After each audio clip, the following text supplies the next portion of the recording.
না বুড়ো, তাহলে তোর তো সব তো সর্বনাশ হয়ে গেল। তোকে তাহলে বাংলাদেশ চলে গেলে কি হবে তাহলে? কাকে? আমার ভোটার লিস্টে তোর নাম আছে, তোর তো ভোটার লিস্টে নাম নাই। তোর তো ভোটার লিস্টে নাম নাই, আমার নাম আছে।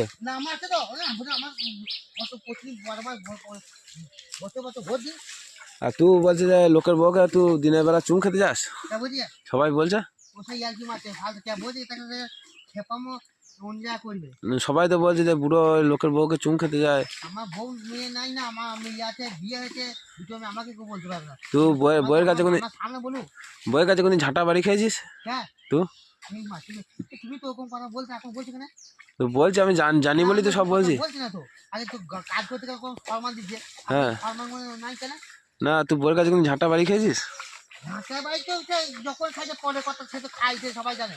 আর বাসন মাজিছে তো বউ তোকে? বাসন মাজা, কাপড় কাটা সবই করি। সবে করতে হয়? হ্যাঁ। আচ্ছা আচ্ছা, তাহলে তো আমি ভাবছিলাম বিয়ে করবো, তাহলে তো বিয়ে করা যাবে না মনে হচ্ছে। না, তোমাকে কিছু করবে না। হ্যাঁ।